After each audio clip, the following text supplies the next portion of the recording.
Hello and welcome. Thank you for joining us. My name is Alexis Spieldenner, and I'm the Executive Director and co-founder of Bravo Niagara Festival of the Arts. Bravo Niagara is a not-for-profit arts organization based in Niagara-on-the-Lake, Ontario. Our annual Voices of Freedom Festival is dedicated to amplifying underrepresented voices and histories through the arts. And new in 2020, we are introducing a program called Sounds of Hope to commemorate the 75th anniversary of the end of the Holocaust.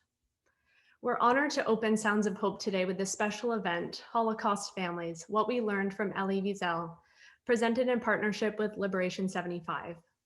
I'd like to thank our special guests who will be joining us shortly, Dr. Robert Krell in Vancouver and Howard Reich in Chicago, as well as moderator Marilyn Sinclair in Toronto. Over the next 2 weeks, I invite you all to join us for our Sounds of Hope programming, which will be presented virtually this year. We will be premiering 2 new musical works by Juno Award-winning composers commissioned by Bravo Niagara. Rabbi Botosh Romani Experience premieres Sunday, November 29th. This project is a personal journey into the acclaimed jazz pianist Romani heritage and sheds light on the history of the Roma genocide during the Holocaust. And Menorah by Grammy and Juno-winning Canadian composer Christos Hatsis is a stirring composition for piano and violin, set to premiere next month, and will feature a selection of haunting photos from the Last Folio collection. Please be sure to visit our website, bravoniagara.org, to learn more and to watch the upcoming premieres. And I'd now like to introduce our moderator, Marilyn Sinclair. Marilyn is a child of a Holocaust survivor and the founder of Liberation 75, the largest global gathering to commemorate the 75th anniversary of liberation from the Holocaust. Almost 10,000 people were registered to attend Liberation 75 when COVID postponed the event until 2021. Liberation 75 has been running virtual programs in partnership with other organizations since April. Marilyn is past chair of the Neuberger Holocaust Education Center, and she co-founded Dialogue for Descendants for Children of Survivors in Toronto. She represents Canada on the Claims Conference Board and on the Next Generation Council of the USC Shoah Foundation. In her professional life, Marilyn is CEO of All About Words, a language services company, and Secretariat Central, an association management company. Marilyn was named one of Canada's top 100 women entrepreneurs, and she was recently awarded the BMO Celebrating Women Community and Charitable Giving Award. Please be sure to sign up for updates at liberation75.org. And it's now my pleasure to welcome Marilyn Sinclair. Hello, thank you so much, Alexis. And good morning, good afternoon, and good evening to all of you, depending on where you're from. And that leads me to the question, where are you all from? So Alexis, can you please launch the poll? Let's see where everybody is coming in from today. I'll just ask you all to take 30 seconds and fill out the poll.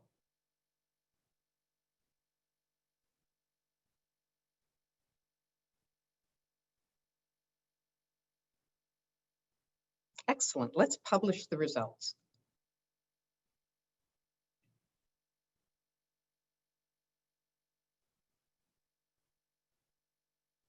Okay, we can see that 83% so far, and people are still joining tonight, are from Canada, and then 17% the United States. A lot of our international audience told us that they're going to listen to the recording because it's the middle of the night in a lot of places. And when I ask about you, you tell me that 7% of you are Holocaust survivors, 72% are children of survivors, 10% are grandchildren, and 14% are interested in the Holocaust but are not descendants. And then I asked the question, please complete the sentence. And 28% said the Holocaust impacted you personally. 45% said the Holocaust impacted your family. 31% said the Holocaust has affected your life greatly. 14% say, I think about the Holocaust at least once a week. And only 7% has said the Holocaust has had little impact on my day-to-day life. And that is pretty amazing. So just a few housekeeping things. The chat is disabled tonight, but we know you're going to have questions. So please put your questions in the Q&A. We have a 1-hour program tonight. However, both Howard and Robert have generously agreed to stay on longer if we have questions. So if you need to click off at 9 o'clock, that's quite all right. And if you want to stay on for any extra questions, we'd love to have you join us. We will definitely not go longer than 9:30. So now I'm going to ask Jessica to please launch the film about Elie Wiesel, and let's set the context for this evening.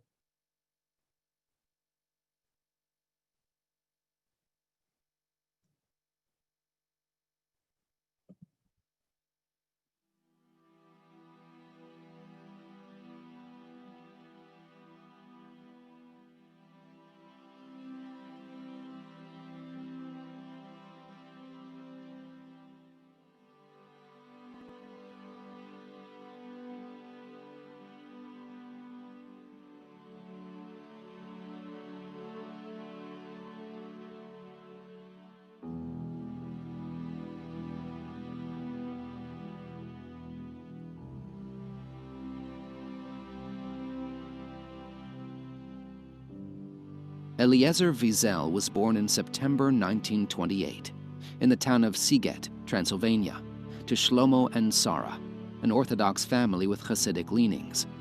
Later in life, Wiesel recalled that his mother urged him towards religious studies, and his father inculcated in him the foundations of humanism, as well as encouraging him to study Hebrew and read literature.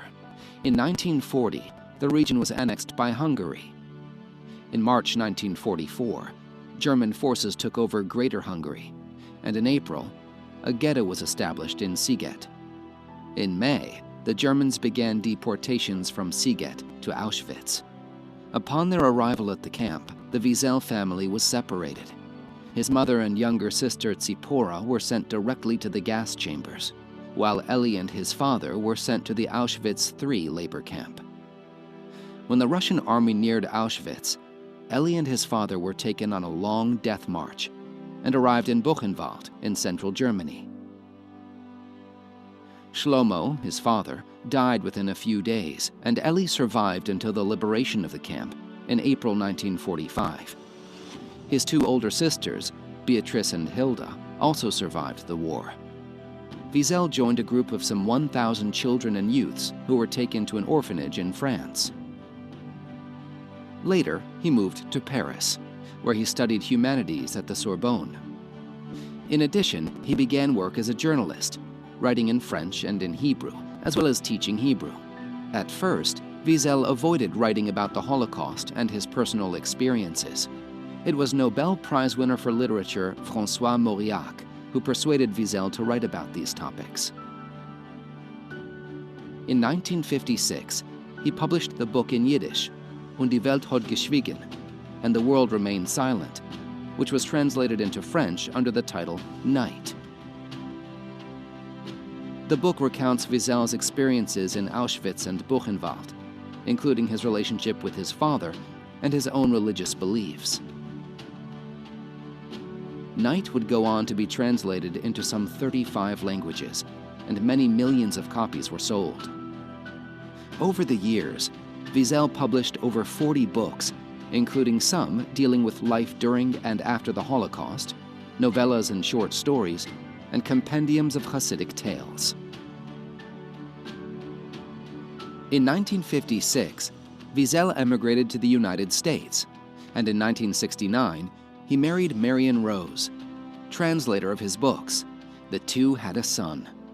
Along with his literary and journalistic writings, Wiesel was well known for his social and educational work. He was deeply involved in the commemoration of the Holocaust and the importance of documenting and teaching about it. At the same time, he used his status to speak out on many issues relating to human rights and to warn against the dangers of injustice. In 1986, he was awarded the Nobel Peace Prize. The prize committee described him as one of the most important spiritual leaders and guides in an age when violence, repression, and racism continue to characterize the world. In his speech, he said, "I swore never to be silent whenever and wherever human beings endure suffering and humiliation. We must always take sides, Neutrality helps the oppressor, never the victim. Silence encourages the tormentor, never the tormented.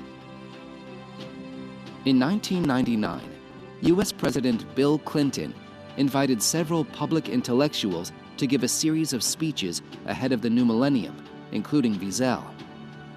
Wiesel's speech, entitled "The Dangers of Indifference," is considered one of the most important speeches ever, intertwining history, biography, and a moral imperative. Indifference, after all, is more dangerous than anger and hatred. Anger can at times be creative, but indifference is never creative. Even hatred at times may elicit a response. You fight it, you denounce it, you disarm it. Indifference elicits no response. Indifference is not a response. Indifference is not a beginning. It is an end.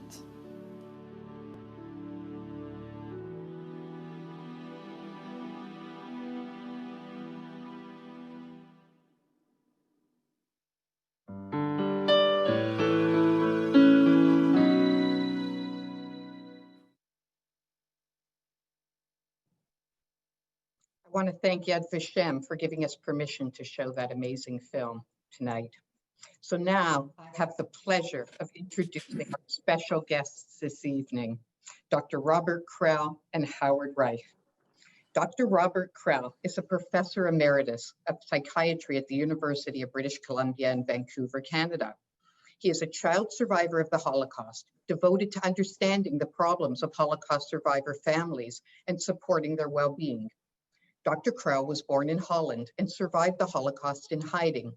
The Krell family moved to Vancouver, British Columbia, and Dr. Krell earned his medical degree from the University of British Columbia and eventually became professor of psychiatry. In his psychiatric practice, Dr. Krell treated Holocaust survivors and their families, as well as Dutch survivors of Japanese concentration camps. He established the Vancouver Holocaust Education Center in 1994, which teaches 20,000 students annually.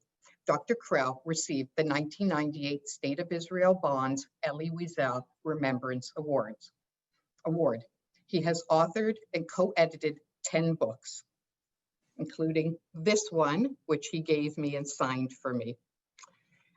Robert is interesting because he is both a child survivor and a child of survivors. So he is what we call a 2G and a G. And there's a small group of people like that who have such amazing perspectives. And I want to just set the context for Robert by reading something from page 1 of his book. He says, "I am a child of the Holocaust. No day passes in my life without a thought of those times.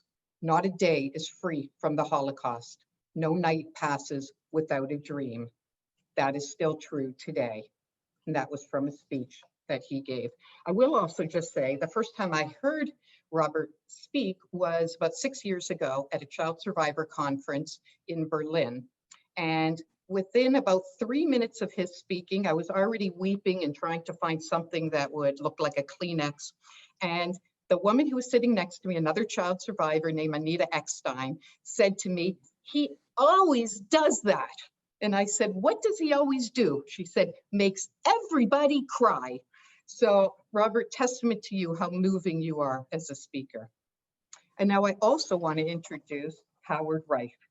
Howard is the Chicago Tribune's Emmy Award-winning arts critic, author of 6 books, including The Art of Inventing Hope, Intimate Conversations with Elie Wiesel, and Prisoner of Her Past, a son's memoir.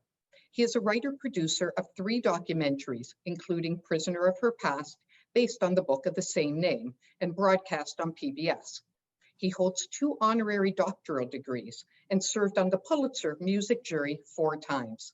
He has covered music and the arts for the Chicago Tribune since 1978, joining the staff in 1983.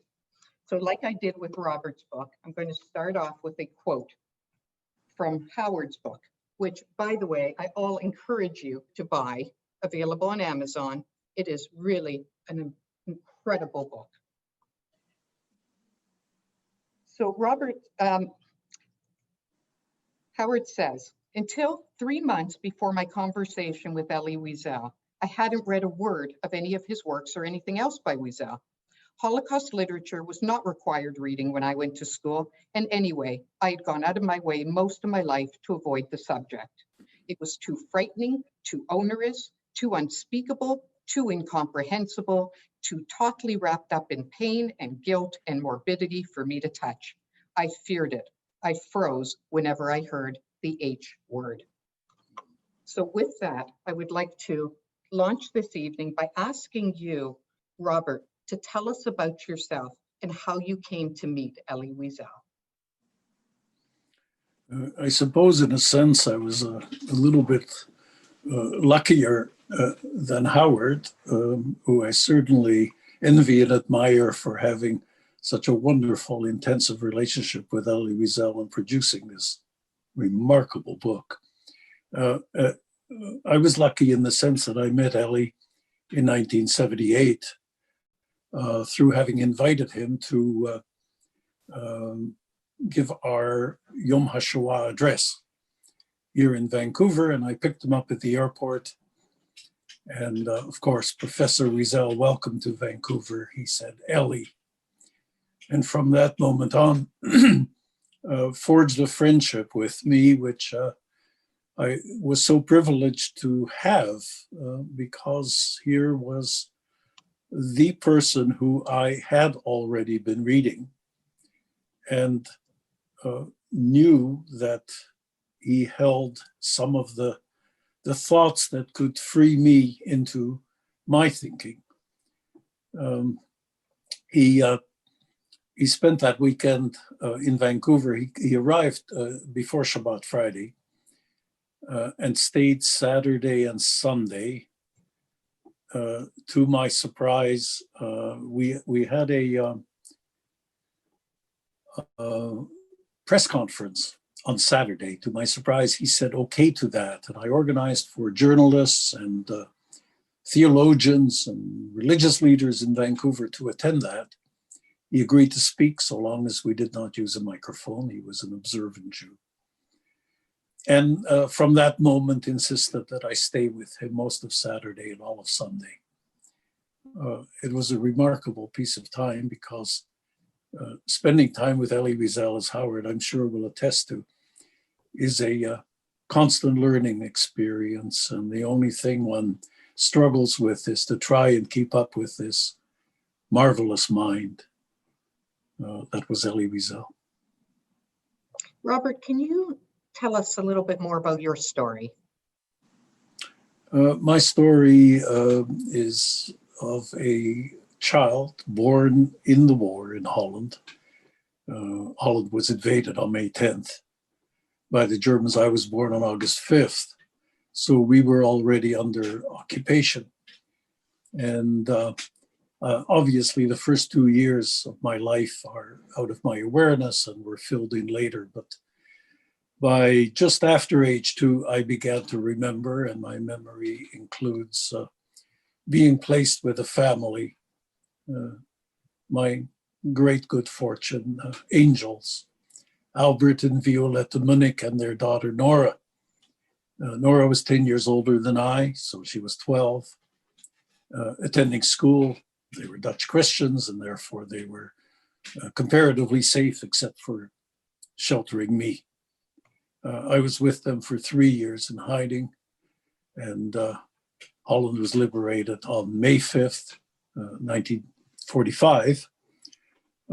And I, again, experienced enormous good fortune in that my parents returned. Not so many Dutch children in hiding were so lucky as that. The vast majority were orphaned. After all, 108,000 Dutch Jews were deported and somewhat less than 5,000 returned. So the chance of parents returning from deportation was slim, and the chance of Dutch Jews not being betrayed was slim as well, as you can witness with the Anne Frank family. So we were in hiding in 3 separate places. In The Hague, my father in an attic with the Oversloot family, my mother on false Swiss documentation in a small apartment provided to her by the resistance. And I with the Munniks. I became Robbie Munnik, part of their family, and the only major trauma that I experienced for a second time was being given away by those who I now thought were my parents. I was separated from my original Jewish parents at age 2.5, and again from my Dutch Christians in 1945. Luckily for me, they forged a wonderful, warm relationship and friendship. And so I spent a lot of time running back and forth between my 2 homes. Thank you very much. I'm going to Then the war started for us Dutch Jewish children. Liberation was not liberating. I'm going to come back to that, Robert. Thank you very much. And I'm going to bring Howard into the conversation. Howard, can you tell us about how you met Elie Wiesel, how you came to write this book, and how you chose the title of this book? Well, I never even thought I would meet Elie Wiesel. In fact, when I wrote a previous book, Prisoner of Her Past, where I found out belatedly what happened to my mother during the Holocaust, the publisher tried to get a blurb from Elie Wiesel on the back of the book because everybody wants a blurb from him in their book. They couldn't reach him. Nobody could get to him. And then one afternoon in 2012, I get a call from my editor at the Chicago Tribune, where I've worked my entire career. And he says, you know, each year the Chicago Tribune gives out its literary prize, which always goes to somebody who's world famous. And the editor says to me, this year it's going to Elie Wiesel. Well, as soon as he said that, I understood the implications because I've been writing about my mother in the paper, about all these stories. This would mean that I would interview Professor Wiesel on the phone. I would go to New York to interview him in person. And then we would have a public interview on the stage of Orchestra Hall, where the Chicago Symphony Orchestra plays, in front of an audience of over 2,500 people. As you mentioned, one minor problem. I'd never read one word that he had written because the subject has been very difficult and fraught for me. I can only deal with this subject, I have found, when I'm working on a story. You go kind of into work mode. And so I quickly read as much about it as I could, quick interview on the phone, went to New York. He greeted me in the lobby of his little office suite. We walked down to his corner office. Just walking in this, I thought I was in the Library of Congress. There were books from floor to ceiling, books, books, books. We sit down in his office right next to each other, kitty corner, and there's a big coffee table in front of us. Again, piled high, 5 deep with books. Certainly no room for a cup of coffee. And our knees are touching, and we start talking. And I now realize, in retrospect, I think we became friends within the first 4 minutes of that meeting, because he said to me, I'm going to show you something. And he walked across the room to his desk, took out a little yellow pad of paper, walked back, and he said, I've never shown this to anyone on the outside, certainly never to any journalist. And this was a little pad of paper, 2 inches by 4 inches, that he had that had just resurfaced. And it was found by one of his sister's children, and it was prayers, his contemplations on mysticism in Jewish Hebraic prayers, written when he was 13 years old. And he was sharing this with me. And I now realize that is when we established the beginning of what became a remarkable relationship. We had a beautiful interview. I'm interviewing him every 15 minutes. The secretary is knocking on the door. Someone's on the phone. This president wants to talk to you. This prime minister wants to talk to you. Go away, go away. We're talking. He came to Chicago. We had a beautiful event in Orchestra Hall. You could not get a seat. You could not get a seat. It was like a civic event. And then they asked me if I would like to go back to the airport with him. Of course I would. My wife and I did. The limo driver was driving. We were in the back seat. We're talking in the airport.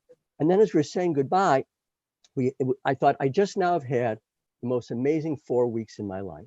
I've been in the orbit of Elie Wiesel, who I never thought I would meet. And as he was saying goodbye, he hugged me goodbye, he hugged my wife goodbye. And then he said, you've got my number, right? And I said, you mean your phone number in New York? He said, yeah, you've got my number, right? And I said, yeah. And he goes off in the plane into the sunset. I spent the next 2 weeks trying to figure out, what does he mean by that? Does he mean I'm supposed to call him and ask him how? I would never presume. I tortured over this for a week. And by the end of the second week, it occurred to me, this is a book. Because what we have is a dialogue between two generations, a survivor and a son of survivors. And the fact that Elie Wiesel and my father were both liberated from Buchenwald on April 11, 1945, deepened our ties. And so that Monday I called him. I didn't even know if he'd remember who I am. You know, everybody's calling him. So I talked to the secretary, the assistant secretary. Finally, it gets through to him. And when he got to the phone, he didn't even say hello. He said, I've told many people about you. And then I tell him, I have an idea for a book. And he said, the only question is time, which I presume he meant his time. But he made time. And we spent the next 4 years talking about all the questions I need to ask with the tape recorder rolling. Amazing, amazing. So tell us how you came up with the title for the book. I stole it from Elie Wiesel, of course. So this is a phrase that he said. He said, my job is the art of inventing hope where there is no hope, teaching my readers and my listeners that there is hope, the art of inventing hope. And that phrase, I thought, summed up in a few words the character of our conversation. Because after all he had been through, after all the losses that he and Robert and all of our families has endured, he maintained hope, and he gave other people hope through his writings. And I personally, he didn't see it this way, but I saw him as one of the most hopeful, optimistic people I've ever known, despite all that happened. I thought that title crystallizes my understanding of him during the last 4 years of his life. Amazing. Thank you. So, Robert, Elie must have found you to be particularly interesting because he was one of the sort of early people to acknowledge that child survivors were in fact Holocaust survivors, but really didn't get recognized by so much of the world, including the Jewish world, and even perhaps the Holocaust survivor world for quite a long time. Can you speak to how he came to write a chapter in your book about the child survivors and his sort of take and embrace on the child survivors? Strangely enough, I don't think that he considered himself a child survivor until the child survivor movement began. And this is a very peculiar piece of Holocaust history. The adult survivors who came out of concentration camps, primarily, saw themselves as the real survivors for good reason, and began to organize themselves and have organizations. They gave birth to children, primarily in DP camps, a new generation. A great optimism because it was the DP camps that had the highest birth rates in the world at that time. And these children organized themselves as the second generation, and that was spearheaded in a sense by Helen Epstein's wonderful book, Children of the Holocaust, Conversations with the Sons and Daughters of Survivors. They had an identity. We children did not. We child survivors did not identify ourselves. I went to the World Gathering in 1981 and heard Rabbi Lau speak. Rabbi Israel Meyer Lau, who later became the chief rabbi of Israel, Ashkenazi chief rabbi. And he said, my name is Israel Meyer Lau. I was 8 years old when I was liberated from Buchenwald. And that struck me like lightning. He said, my father, the Rabbi Piotrowsk, was murdered. My mother died of hunger in Ravensbrück. And I thought that the few children in my life that survived, one first cousin and one second cousin who were aged 1 year older than I, and the other 2 years old, 3 years old. Suddenly occurred to me that the three of us were child Holocaust survivors, and no one had ever taught us that or acknowledged that or made reference to it. And that became for me a mission, which was to gather the children somehow or other. And I had the good fortune of meeting Professor Sarah Moskowitz, who had written a book that should have reached the acclaim of Helen Epstein's book. It was called Love Despite Hate, Child Survivors of the Holocaust and Their Adult Lives. And these were formative moments. I worked with her to establish the Los Angeles a child survivor group and then a survivor group in Vancouver. There were others forming here and there. But that discovery of being a child survivor was not made until the early 80s. So the organizing of us was way after the survivors organized themselves and the second generation. We were a first generation that was lost to history. Why was it lost to history? Well, our elders told us to keep quiet and get on with it. Don't talk about the past, face the future, etc. And we did. We did in spades. Problem, memory catches up. Amazing. Thank you. And it was fragmented, and there were holes in it. And one of my wishes was to encourage children to talk so that eventually they would form a formative chronology of their existence, or they would be bereft of an identity. So here was a gap. Elie Wiesel had a Jewish education. He was, of course, already a brilliant student, Talmud Chochem, and spoke languages, and had a warm and loving family. All the structural developmental things that a person needs in life to live a good life had there been no Shoah. And since there was a Shoah, he was able to somehow recapture the essence of his tradition, his Jewish learning, and encapsulate it into this extraordinary life. We were bereft of that. I didn't know I was a Jewish kid in hiding. I didn't know what a Jew was. And after the war, my family lost their Judaism, they lost their faith. And what came were very ambiguous messages about whether or not to adopt the faith. For example, they got me a Hebrew teacher, and Mr. Krakauer would come in, and I barely could tell which of us was more depressed. He had been in a concentration camp, and I'd just been taken away from my other family to join this one, these strangers who were Jews. So these subtle gaps and bridges, right? So Elie Wiesel thought of himself more as a youth than a child. He had joined them. So when we created the Hidden Child Conference in New York in 1991, this is already after my working in that arena for 10 years. When we had it, he decided not to respond to an invitation to come and speak at the Hidden Child Conference.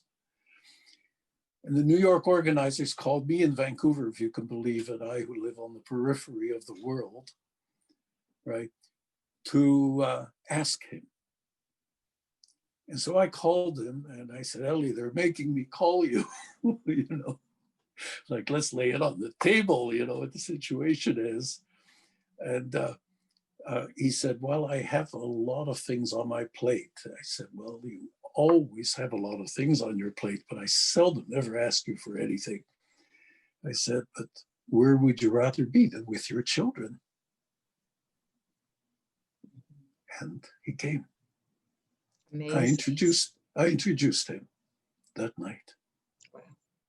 So now, Howard, you say something that I think really probably resonates with most of the 2Gs who are on tonight. You say, the most important thing that ever happened to me happened before I was born.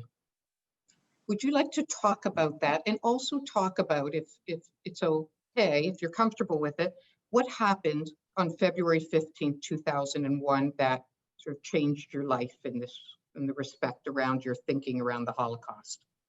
You're right, that was a pivotal night, although I didn't understand at that point. I was very aware that both of my parents and all of my surviving uncles and aunts are Holocaust survivors. That was almost the sum total of what I knew. My parents did not share this story with us. That is typical. There were always some exceptions, like Professor Wiesel, but in general, the parents did not share, they did not want to burden us children with these stories.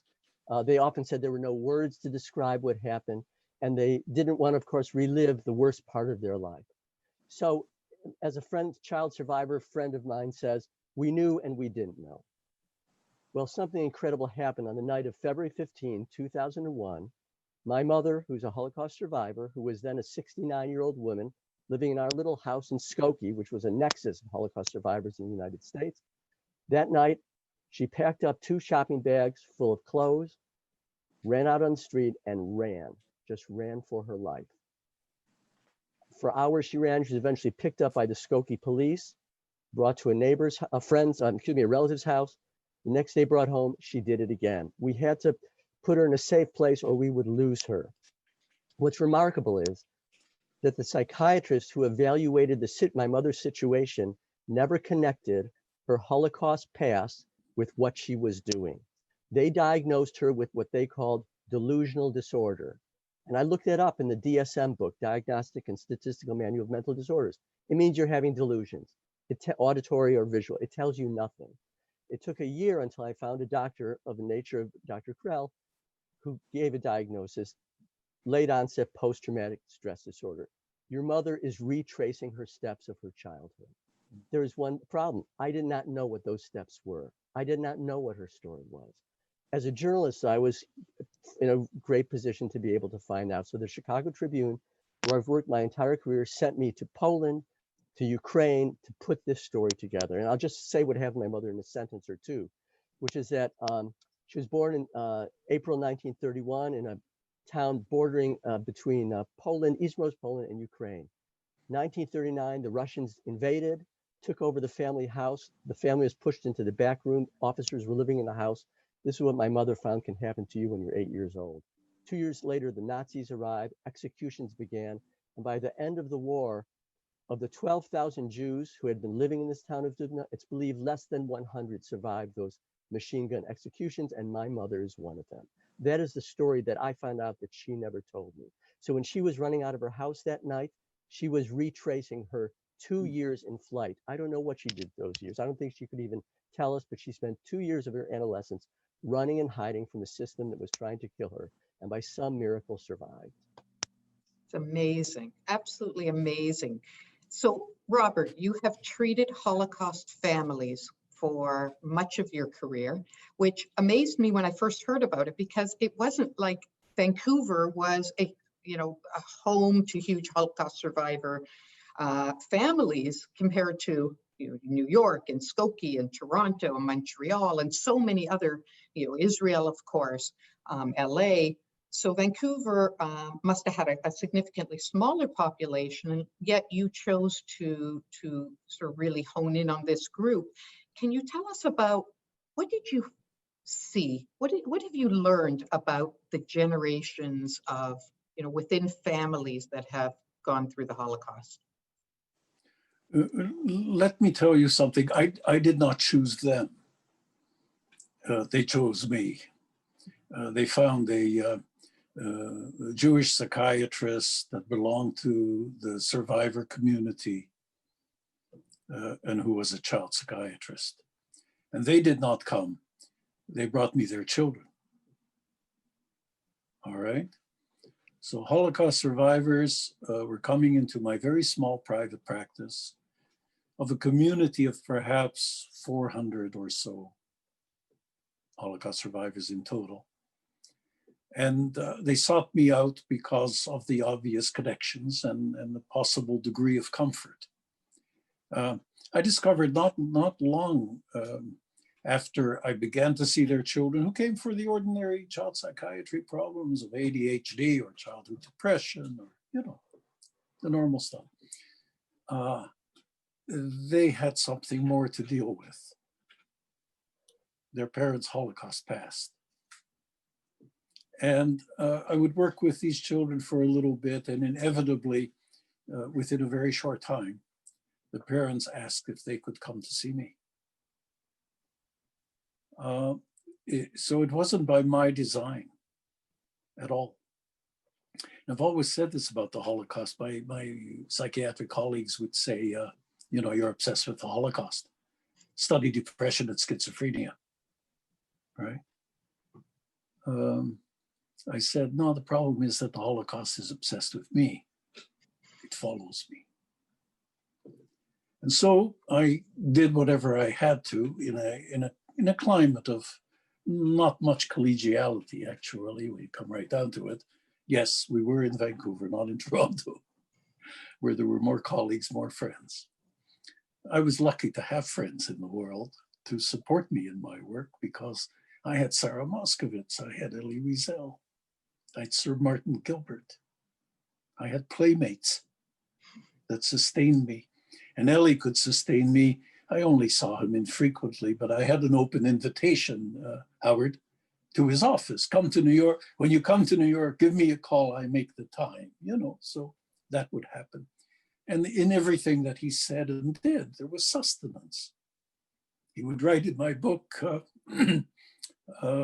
Souls on Fire. He didn't describe it, to a soul on fire. Okay. Or in another one, he would write, my friend, my ally. Well, if you feel you have an ally, like Ellie, you have to go up against all these people who say you're involved in the wrong stuff, or you should pay more attention to other really important things. You're able to go up against them. And that's what I've done my whole life. So, he was a source of sustenance to me. When I began to work with Holocaust survivors, I discovered a couple of things. One is, you don't even think about treating a Holocaust survivor. What's the treatment? The treatment for the Shoah? Come on. They would ask me things like, get rid of my memories. Give me medication so I don't remember. I'd help them to remember something like a mother. The last time they saw their mother was under awful circumstances, but it was their only memory of that mother. So I went the other route. I said, concentrate on remembering her. We're not here to forget. I don't know whether I chucked aside all of my training in psychodynamic psychotherapy, but likely these were new paths. They were different ways of following a person's concerns. I cannot claim to have treated successfully any survivor. They certainly taught me everything I know. No doubt. I learned about what justice really means with respect to restitution. It was so often not about the money. It was about being recognized as a survivor and treated half decently, which the Germans after the war were unable to do. And so, they were my teachers, and we shared time together. And I encouraged them to do audiovisual testimonies, of which I recorded the vast majority of 120 accounts that we did in 1983-4. I think I must have done 70. Was that difficult? Oh my God. It was like, I don't know, beyond going into the trenches every day. And you know what it's like. The problem with psychiatry was that psychiatrists who claimed that the survivors were in denial, they were there themselves. They could not step into that abyss with their survivors. So they said the survivors won't talk to us. No, they weren't prepared to ask the questions because of what they might then hear. So it was a very complicated dynamic of all of that. And it takes a strong home life to keep you going through that. For sure. And a few other things. We got it. Apologies. We Oh, no just got a problem. major technical issue there. So You thank solved you it. for your patience. I'm glad Yeah. I have some seasoned journalists to carry the way. But I'm done. So what were you going to ask me? I forgot. So I was just going to say, Howard, that you speak so much for the second generation when you talk in your book about how you would watch your mother staring at the window every night. And that was kind of your sort of, that was your life. Like most children of survivors will talk about their kind of functional, dysfunctional childhoods that they didn't necessarily realize were so unusual until later when they look back and say, hold on, other people didn't have parents who stared out the window every night, all night, or who had rages or who shouted out in their sleep. And these were all the things that, the children of survivors came to accept as being normal in a very strange way. And I'm wondering, when you came together with Elie Wiesel and you started to talk about these experiences with him and how you hadn't read the books and you didn't want to get involved in what you called the H word, what was his response? He was quite typically extremely empathetic and understanding. He said, for instance, along these lines, why, after he published Night, first of all, why couldn't he get Night published? It took him a long time to get it published. And only when Francois Mauriac, who we saw in the video, championed the book, did it get published. And then a generation, it sold almost no copies. It took 1 or 2 generations until that book became. So he said, why? He said, I understand why. Because the subject is so difficult. It's too morbid. People don't want to hear it. People did not want to hear the survivor stories. I think this is one of the remarkable things about Elie Wiesel. He taught the world what a Holocaust survivor is. We forget that after the war, there is a great deal of shame and stigma ascribed to survivors. Why didn't you resist? People ask, as if trying to live wasn't resisting, as if surviving wasn't resisting. So he totally understood this, but he shed light to me on my own family's story, because I could ask Professor Wiesel the questions that I never could ask or never did ask my parents. And so first, when I wrote the previous book about my mother, I had to, as you implied, reinterpret what happened in my childhood. Because when we grow up in a house, that's normal. Whatever is happening in your house, that's normal to us. So whenever I wake up in the middle of the night and go to the bathroom, and my mom is sitting on the floor in the darkened living room, looking out the window between the shade and the windowsill, keeping vigil. And in fact, I thought all moms did that. But my father couldn't fall asleep all night and would wake up many times a night. When he would say on a Saturday morning, I was dreaming, I was killing Nazis good. Now I had to go back and reinterpret what that was about. And I realized the Holocaust was with us every minute of every day in that traumatized family that I tried to tune out, but it was there all the time. One more point, we in our house were not allowed to take showers. No one ever told us why we're not. It took me a while to realize why we were not taking showers and what my parents signified that meant. I could ask Professor Wiesel about all this, and he would always tell me, and he's in his writings too, how much he loves above all the children of survivors. He says, it was you the Nazis were trying to kill. It was you the Germans were trying to kill, because you're the future. You hold the past in your memories and you hold the future in your life. So one other thing he pointed out to me when I described to him the story of my mother, which I just said a moment ago, you know what his first 2 words reaction to that was? He said, it's normal. I said, it's normal? He said, yes, if you've been through that, that's normal. And that made me realize I had been judging what happened to my mother running out of her house like that by my normal. But he was assessing it according to her normal. And he said, those of us who hold it together better, we're the exceptions. That is amazing. So Robert, I'm sure that you have some comments on that in terms of, what the families that you treated, what was normal, what was not normal, what was functional, what was dysfunctional.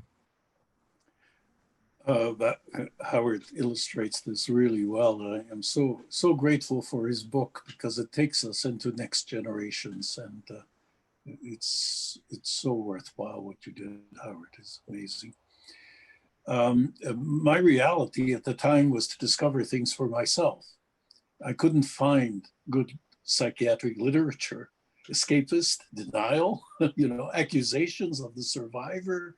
They were sick, they were aggressive, they were identifying with the aggressor. Some wrote in psychoanalytic language, they identified with the aggressor. What, a Jewish person identify with a Nazi? You know, Anna Freud wrote about identification with the aggressor over children who went to a dentist, experienced pain, came home, and took out their aggression on a doll. Anna Freud hadn't learned about Nazis yet.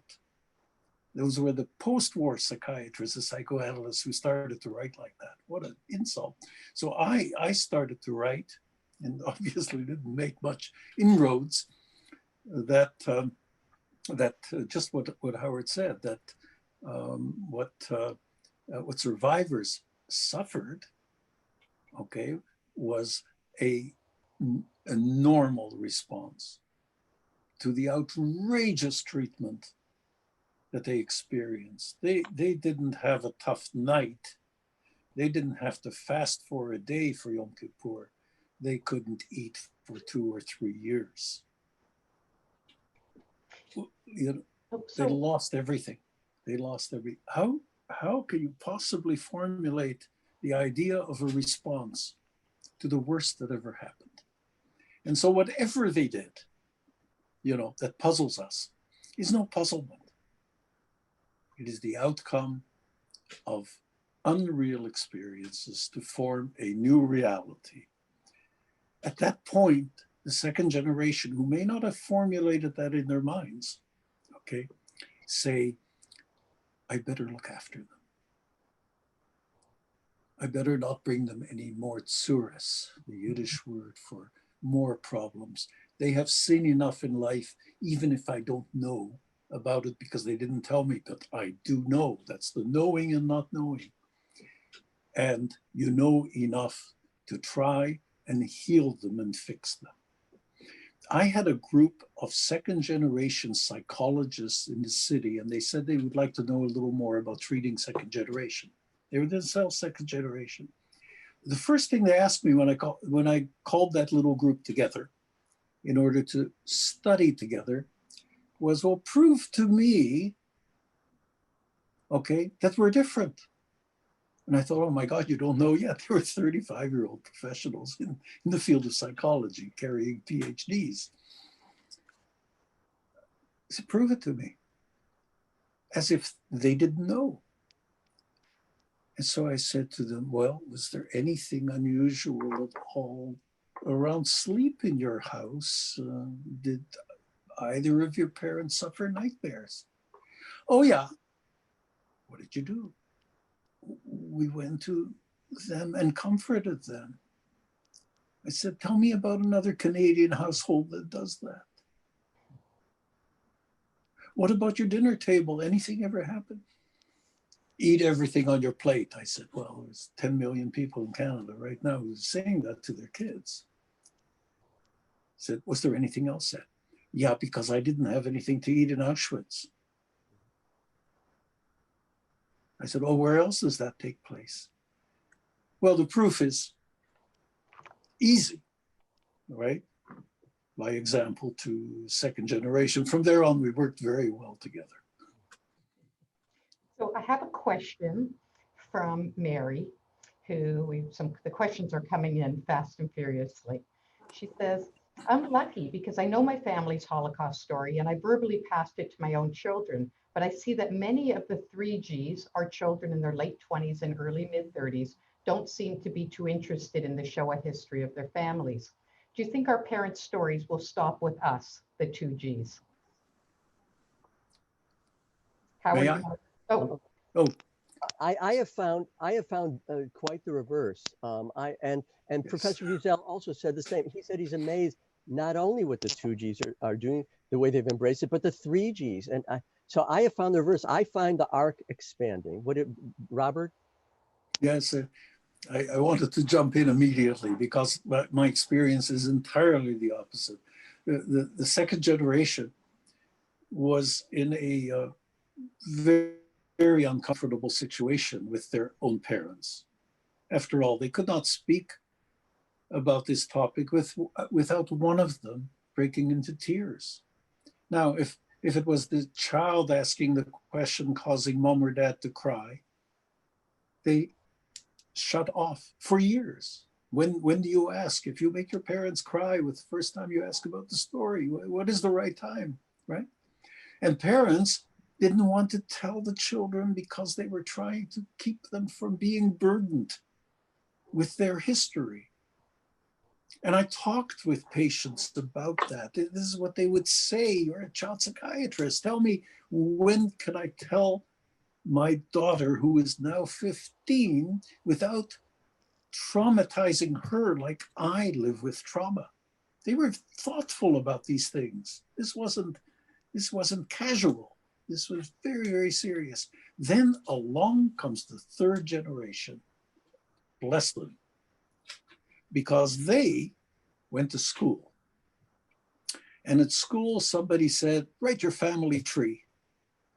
And they come home, and on their next visit to grandma, they say, Grandma, tell me about what happened during the war.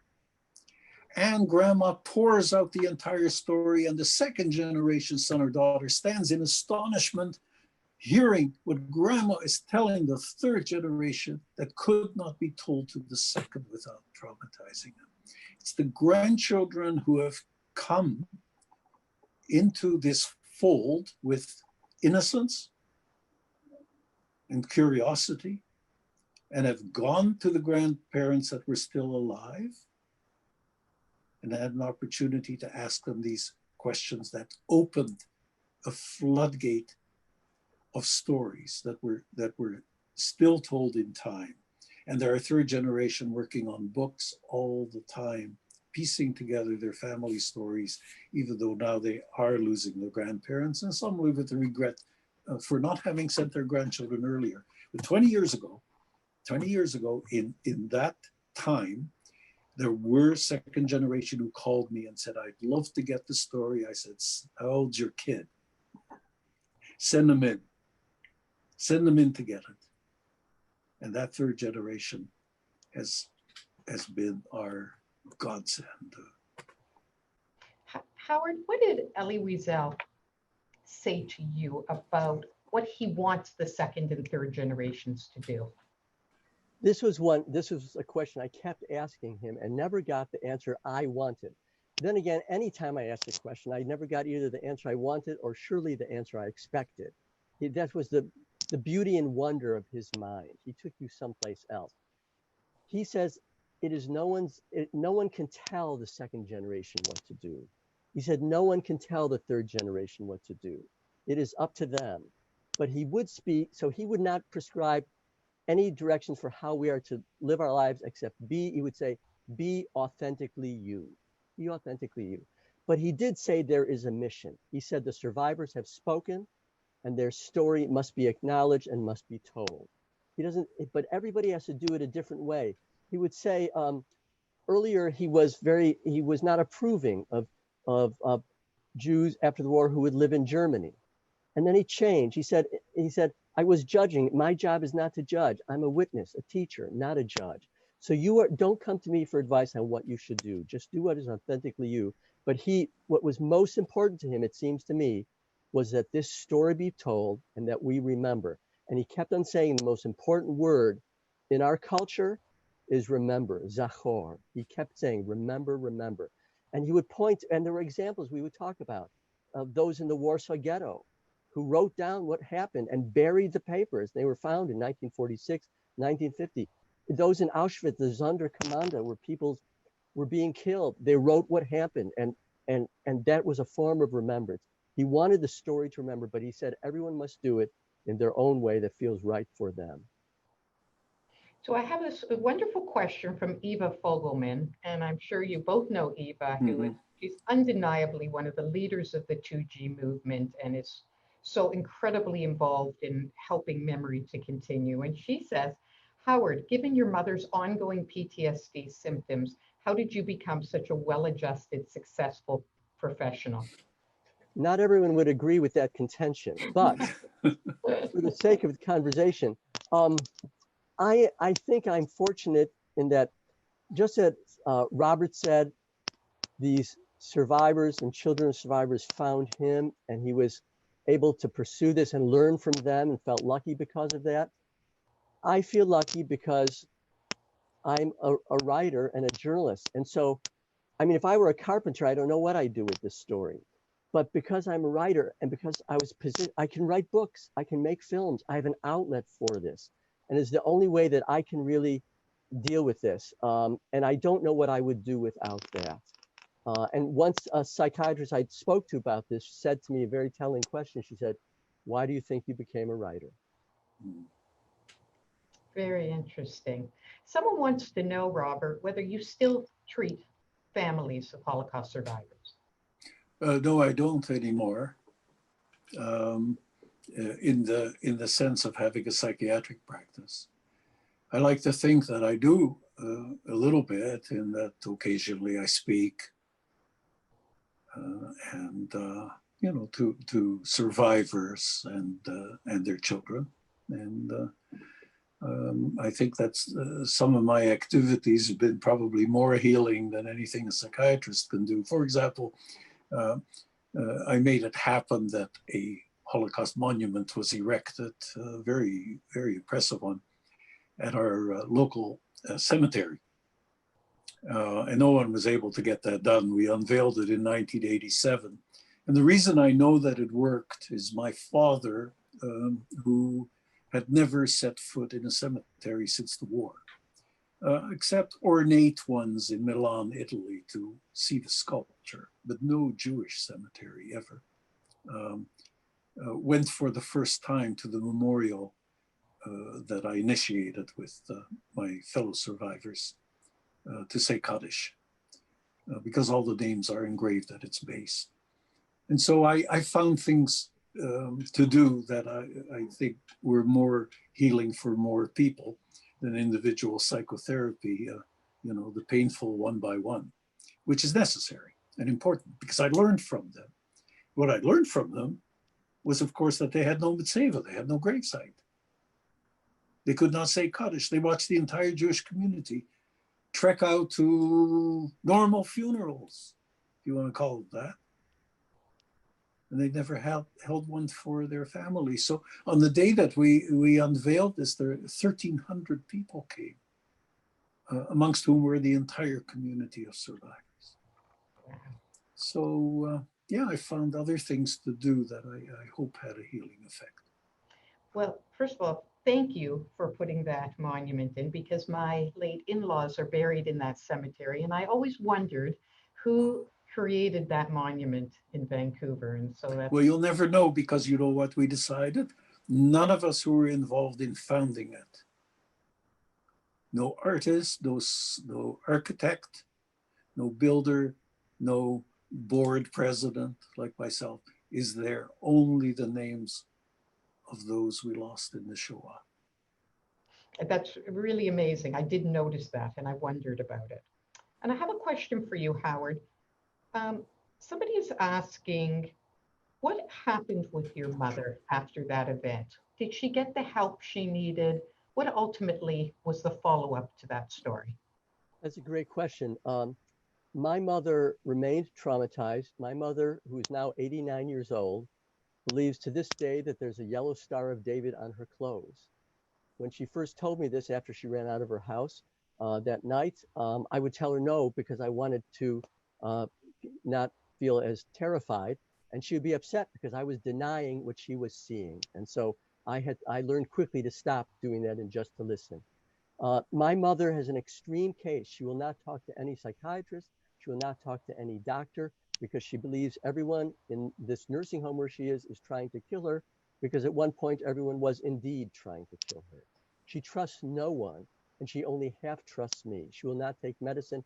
So if you will not take medicine, and if you will not talk to anyone, there's not much you can do. All I can do is have her in a safe place and visit her. The additional timely tragedy is that I used to visit her every other day, and now since COVID, I've not seen her since March.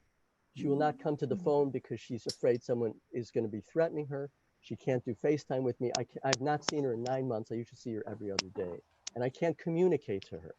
So that is the additional tragedy here, that she now is really, truly alone, almost as she was back then. Mhm. In fact, that's a good segue, Robert, to talk about perhaps what are Holocaust survivors who are still with us dealing with today during this COVID pandemic?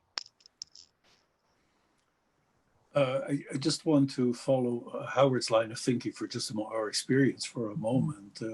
My father, in his decline and aging years, he was a feisty man, and perfectly aware of how he survived and living his survival, denying his faith for a long time, and then in a peculiar way coming back to it. After it was all over, our rabbi eulogized him as a man of faithful disbelief. Wow. Because he supported the shul, he did all kinds of things that did not have to do with prayer. And when he was in his decline at an old age home, there was a lovely woman that we knew was close to our family, and she worked there as a nurse practitioner, and just a terrific person. And I came up to see my dad. He was in a wheelchair, and he motioned me close to him because he could only whisper anyway, and whispered to me, "Look over there, Rob." And I looked over there and saw this lovely lady that we do. She's Gestapo. Okay. Rudolf Verba, my dear friend, an escapee from Auschwitz. When I went to visit him in a hospital when he was in his decline from an illness, said, "Robert, that orderly over there is Gestapo. By tomorrow, I want you to kill him." That's where we go. That's where we go in our memories. And now I've forgotten your question. Wondering how the survivors are doing during this pandemic. I mean, I've spoken to many of them, but the ones I speak to are the ones who are on their iPads and they're online and they're speaking to school groups still. Yeah. But they don't represent the majority. No. The obvious answer is that the isolation that they experienced under various circumstances in the Shoah are full force back, and what we must do is to keep them from being isolated. So, for example, this afternoon, every Tuesday afternoon, our child survivor group Zooms under the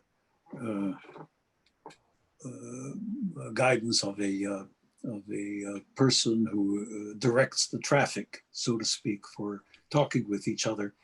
And the numbers are about 25, of whom 15 faithfully get on every week. And it is a highlight of their week. Other highlights are Jewish Family Services Agency's visits. They don't just visit, they bring food, particularly Shabbat meals, but throughout the week as well. And so perhaps that's the blessing of a smaller community, is that we know where everybody is, and we know where they are in their isolation and their stage of life. And we have teams of people, literally teams. My 3 daughters all go and deliver food to them, which has nothing necessarily to do with their Holocaust image or issues, but they know, they have the feeling that these are the people in particular need. And so that's what they do. And we must take care of our own in this moment and recognize that if anyone is going to feel even more isolated than those who feel isolated, it will be the survivors. Absolutely. So Howard, like so many 2Gs, you sort of came to all of this late, as many of us did. If you had to ask your parents, I know your father passed away quite a young age, and in some ways you have lost, the ability to ask your mother perhaps some of the things you would like to have. If you were able to ask them each one question now, what would you ask them? I would ask my father, who did you want to become before this happened? I've only a vague idea of that, but I know that all of his dreams were taken away, because when he survived, when he came to the United States, he like the other survivors had to survive again. They had to eat. They built families. What they did was incredible. Families, children, grandchildren. But he toiled in these ungodly hours in the bakery, the same profession that his parents had. He worked in a bakery, difficult, hot labor. His dreams never could be pursued. I would like to know who he wanted to become. And for my mother's life, in effect, stopped when she was 8 years old, when the Russians arrived, and it stopped again at age 10, and it stopped again at age 15 when it was over. And I guess I would ask her, what would you have wanted to have done with your childhood, the childhood that you lost? But these are questions you just can't ask. You just cannot ask these questions. And that's why I asked them of Professor Wiesel.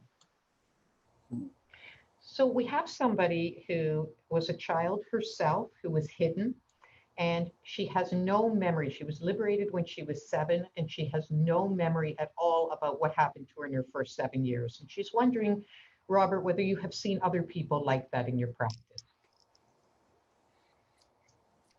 Yes, I have. I have seen people who have suppressed their memories. And here I do invoke the power of therapy, because it is necessary to have someone help you navigate the absence of memory, interestingly enough. The only reason I knew of memory early is because my memory came early. I remembered from 2.5 on many things, not just fragments. And I was opposed as a child. In those memories, Nora, my 10-year-older Christian sister, said, no, that did not happen, could not have happened. Would come back to me 2 weeks later over the phone from Holland and acknowledge that my memory was correct. She had packed it away. So older children were somehow able to pack it away. One I remember very specifically was a Kindertransport child who ended up from Vienna into England all on her own. She could remember nothing after the moment that she arrived in England. When I saw her, she was in her 50s, and I got her talking a little bit about, were there any Jewish rituals in your Viennese Jewish family? And she said, no, we were quite assimilated and everything. I said, can you remember anything at all? Yeah, I can remember walking with my mother through a park because she bought me an ice cream. And I said, oh, that's really interesting. Why were you in the park? We were on our way to the mikveh, which is a Jewish ritual bath. Well, I had her back, you know. Could you smell the perfume of your mother? She was a sophisticated woman.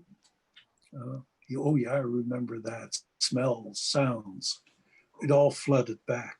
Then all of a sudden, she said, while claiming not to have remembered anything between sort of 1939 and 45, she remembers searching for her mother through papers, Red Cross, all kinds of, it just opened up a floodgate of memory to begin with some questions about her pre-war past.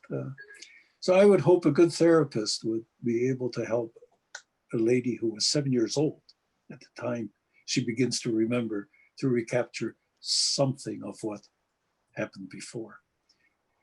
It's going to take someone who's a bit familiar with what happened during the Shoah, probably, to grab some pieces of her memory and elaborate on them. And we also have, more than 3 people who have written a question, sort of comment about pretty much the same thing, saying that they're 2Gs and they're becoming overly preoccupied, obsessed with the Holocaust. They're saying they're in their 50s and their 60s, and they're feeling like the psychological impact for them has become more pronounced and is starting to become a little, let's say, dysfunctional for their own lives. Burdensome. Burdensome. Mhm. What would you say to that, Robert? Inevitable. Inevitable to a feeling, thinking person, inevitable. The return of. It's always there. It's always there. It can be unknown, but it's there. It's part of the atmosphere in which they grew up. And whatever messages were sent, subtle or loud, they're there. And as they grow into older age, it comes back probably at least in part, over their concern of what is happening to the next generations. They are super alert. They're on super alert. They don't even know why they're so paranoid. They do all the things that are considered by others obsessive and strange, which again, Howard, are normal, right? Lock your car 3 times and check your front door, back door, and make sure the alarm is on, and and buy some more alarms. I would just like to add that along these lines, Professor Wiesel said that this story that we have all lived through to one degree or another is a burden and a privilege. He says it should not be easy. It is not an easy story, but it is also, we're a uniquely privileged generation because we are the witnesses to what happened to our parents. We are the inheritors of their story, and it is our privilege to tell the world what happened. And so that brings us back kind of full circle, because I'm wondering, what was Elie Wiesel's legacy? I mean, he's been gone 4 years now. He was called really the voice of the Holocaust survivors. How can you summarize what his true legacy was? And the second part of my question to you, to both of you, would be, what do we do now without him? Who takes that place in history to speak on behalf of the survivors? Well, to me, as I mentioned before, Elie Wiesel, more than anyone, changed the world's perceptions of what a survivor is, to view them not with shame and stigma, but as the heroes they are, because they lived and they created more life and they made new generations.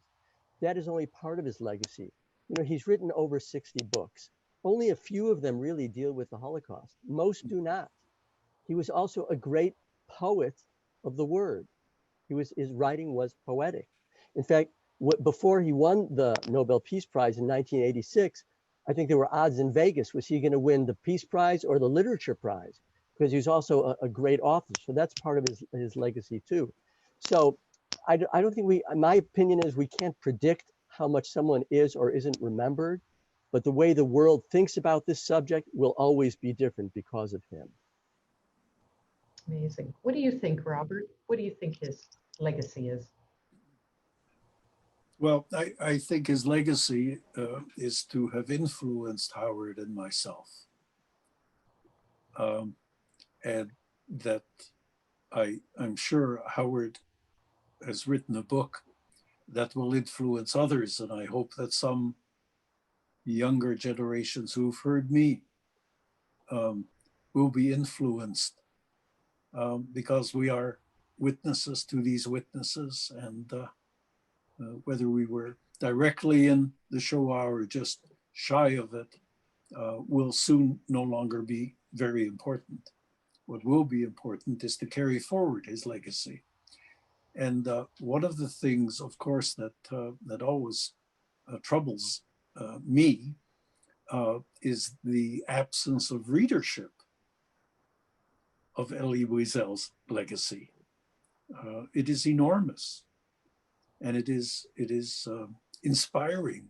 Souls on Fire is not about the Shoah, but it is absolutely wonderful. It's Jewish mysticism, Jewish tradition, and the lessons to be learned in it. We're talking about the importance of questions. I always loved, this was not Ellie's own, but he would like to tell the story of Nachman of Bratslav, who said, Rabbi Nachman, who said, in one generation, a person asks a question, there is no answer.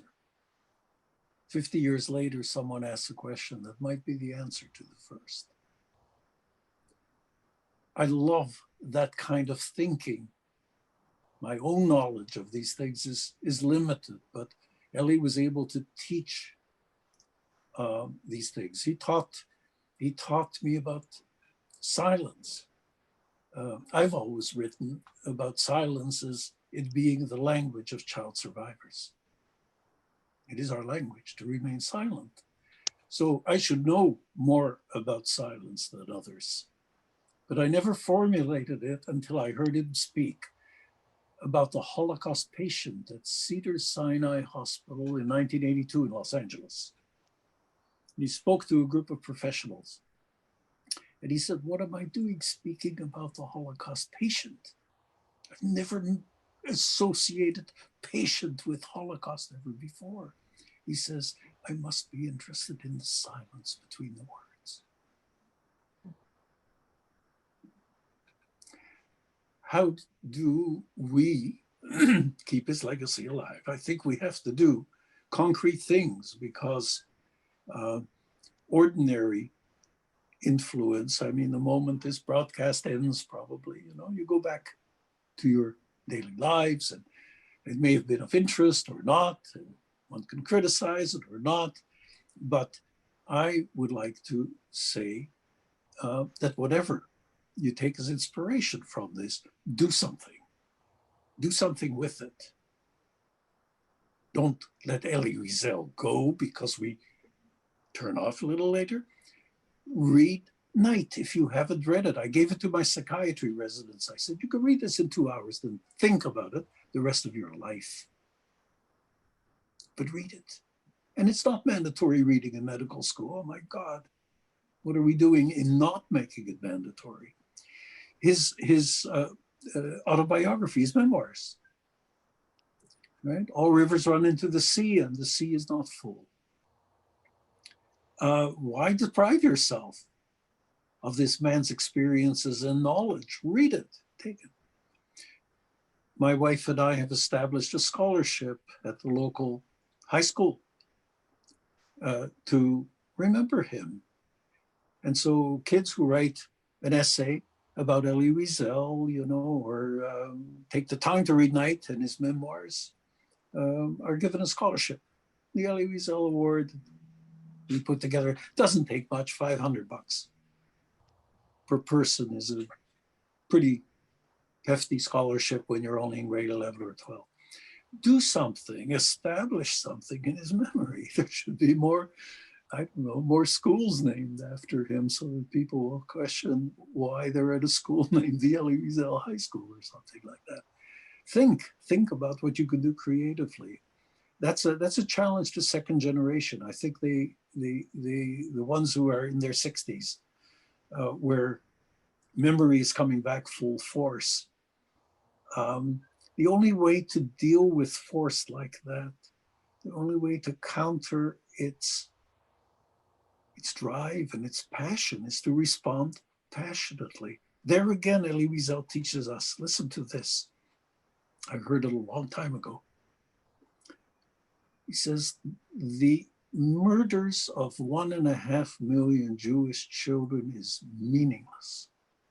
How can one conceive of something like that as having meaning? So what must we do? We must confer meaning on it. That perhaps is our mission. Thank you. And the Q&A is sort of, the chat's lighting up with people saying that they are teaching Night to their students, that they have been very involved in Holocaust education and delivering Holocaust education. And so I thank you for those messages. That's exactly what we have to keep doing. I love your idea for the scholarship. Thank you about that. That's, many people can do those types of things. And I want to give a special shout out as we come to a close now, as we near 9:30. First of all, that Bravo Niagara, also formed by a mother and a daughter, not Jewish, not Holocaust families or descendants, but they have spent the year commemorating the 75th anniversary of liberation from the Holocaust, including this Wonderful. program. So Wonderful. I want to say thank you so much. I think engaging, going to the outside communities, engaging people who are not necessarily our descendant communities, but embracing everyone and sharing our story with everyone, I think is what comes across loud and clear, Howard, through your book, and what Elie Wiesel talks about, that even in pessimism, there is optimism, and that as long as we continue to tell the stories, however we can, for as long as we can, that we're honoring those who survived, we're honoring those who didn't survive. In your case, Howard, I'm sure your parents would be very, very proud of what you've done with this book. I encourage everyone to order it and read it. It is phenomenal. Robert, you are always like a pleasure to listen to, both of you. This was a phenomenal evening. We could talk all night. We have more than enough questions. We really could stay up all night doing this. In the interest of respect for your time, I will say that even though we went 30 minutes over, we barely lost a person. So I think we have a very engaged group. I want to thank the Holocaust survivors who are on tonight. Your passion in keeping your memories alive, and I know how absolutely painful it is to do so. My late father used to say it was his greatest pleasure and his greatest pain to share his story. So we know, we can't know what it takes out of you, but we're ever so respectful of it. To the descendants who maybe have woken up to the story a little bit later, like many of us did, keep telling the story. And I know many of you through the Q&A are wrestling with, how do we tell it to our grandchildren? We don't want to traumatize them. It'll come, tell the stories. That's what Elie Wiesel wanted us to do. Keep the memory alive, however you can. You don't have to give in every detail. They'll find the details themselves. Let them on that journey. Don't despair if you're the next generation. Don't look interested. They may not be interested now, as many of our attendees pointed out, but at some point they probably will be. So let that happen. Keep the dialogue open. I want to encourage everybody to sign up for Bravo Niagara's musical events, because commemorating the Holocaust through music is also a really important thing to do. And sign up for Liberation 75, the beginning of May. It's going to be a global gathering of survivors, descendants, educators, and friends, which means anyone who wants to keep the memory of the Holocaust alive. We encourage you to sign up for our events leading up to the big event, and of course to come to the big event. And I want to thank so much Robert, Howard, for taking the time tonight. People are posting that they're so grateful that they got so much out of this talk. So I just want to say thank you so much. Thank you to our attendees. Everybody stay safe, stay healthy, stay well, and stay optimistic. Thank you, Marilyn. Thank you. Bye-bye. Good Thank night, you. everyone. Bye-bye. Bye-bye, Howard. Bye-bye, Robert.